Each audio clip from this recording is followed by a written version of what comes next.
Hello class, welcome back to another section of our intensive calculus course. Still on differentiability, we've done some in our previous classes. In this class, we are going to talk about differentiation rules. Gradually, we are moving into the difficult aspects of differentiability. Kindly watch every part of this video so you understand everything. Kindly share, subscribe and also like as well. So under the differentiation rule, we'll talk about the sums, products, and quotients. Functions which are algebraic functions comes with the operations addition, subtraction, multiplication, and division of the various polynomial and other functions. So in calculus, you will be given different types of functions. So you have to apply these rules to know how to use it appropriately. Let's see what you have in this class. So taking the sums, if I write the sums, if you have a function f of x which is equal to, let's say you have f of x here is equal to 2x plus 4x to the power 4, like this. This is a function, but it is the sum of two polynomial functions, or is the two be monomial, so it's the sum of two monomials, yes. So if you have sums, then what the rule is saying is, if I have rule 1, it's saying that if you have d of f of g plus, f of x plus g of x all over the x, then your solution is going to be d of f of x alone dx plus d of g of x alone over dx. So you only tackle one at a time. Now, a situation where you have constants, assuming d of a f of x plus b g of x, then all over the x, then our solution will be a will come out d of f of x over dx plus b will come out d of g of x over dx, as simple. So this is a very simple rule. Let's take just a single example for you to understand the rule. And that example, I would like us to solve this. If I have a function f of x is equal to 2x plus 4x to the power 4, and I've been told to find f prime of x, this will simply be equal to, I'm going to take these two out, then I'll differentiate x alone. So differentiating x alone, I'm going to get what? Let's see. Let's tackle this.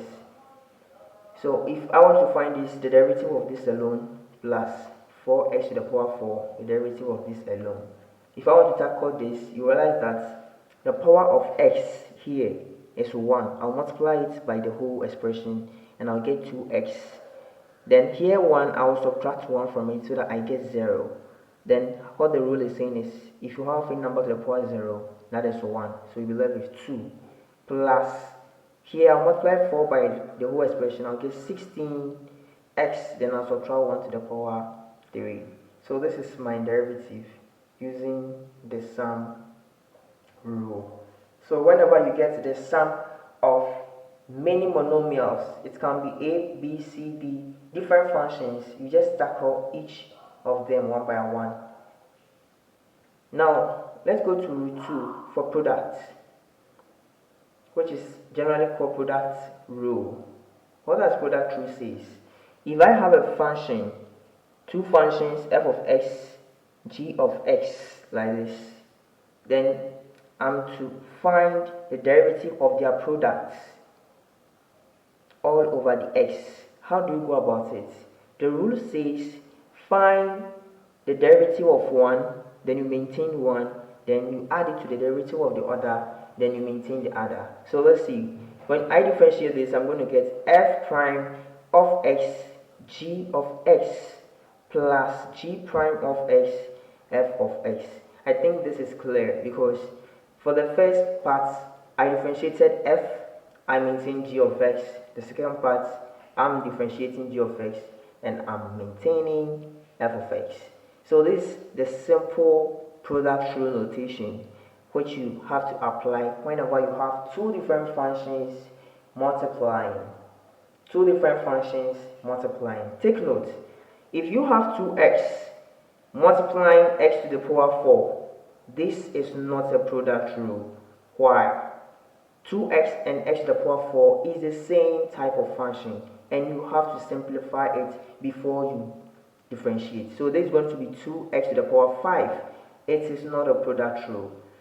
If you have e to the power x multiplying a to the power 2x, this can be product rule because they are all of the same type. They are all exponential functions, so we don't apply product rule to functions which are the same. The functions to be of different size. For example, I'm going to have a linear function like 2x multiplying sine x. Yes, that is a linear by a trigonometric function. That is when product rule applies. Let's take an example, a basic example here. I'm going to have, let's say, f of x to be equal to 3x squared multiplying sine of x.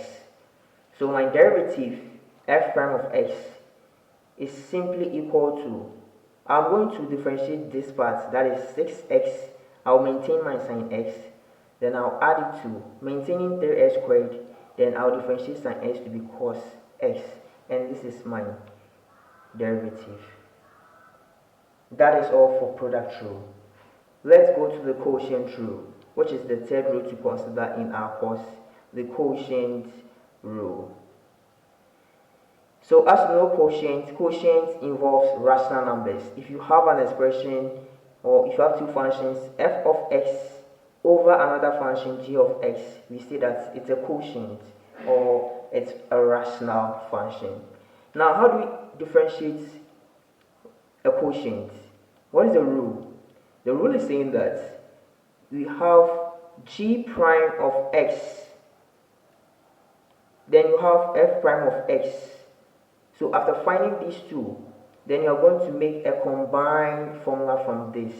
So first of all, you find your g prime of x, then you find f prime of x. So the rule is saying that the denominator in our case is g of x will multiply the differentiated form of the numerator, that is f prime of x. Then you subtract from the f of x, then g prime of x, all over the denominator all squared. So what you are supposed to do is, whenever you are given a quotient, you take the denominator, you differentiate, you take the numerator, you differentiate separately. Then afterwards, the combined formula will say that take the denominator, the undifferentiated form, then multiply it by the differentiated form of the numerator, minus the undifferentiated form of the numerator by the differentiated form of the denominator, all over the denominator all squared. Let's take an example here. So if I give you, let's solve for f of x is equal to x squared plus 2 all over sine x. X squared plus 2 all over sine x. So what you're going to do is, you are going to let this will be your g of x. So first of all, you take your x squared plus 2 to be equal to, let's say, u. Then after, you find your u prime to be 2x. Then you take your sine x to be, let's say, v. Then you find v prime to be cos x. So at this point, take note, you are going to differentiate, or you're going to combine these. So you say v, the denominator, multiplying u prime minus u v prime all over v squared. So this will simply be v sine x multiplying my u prime, which is 2x, minus cos x multiplying my v prime, so my u, which is x squared plus 2. Then the whole expression will be divided by the v squared, which is sine x all squared. So this is how we go by the quotient rule. You make sure you differentiate each component, then you use this combination. Thank you for joining this class. This is an introductory course, or this topic we are in the introductory part. More will be delved into in the future classes. Don't forget to join those classes since you're going to solve several problems so that you understand the concept of differentiability very, very well. Thank you. Don't forget to like, share, and also subscribe.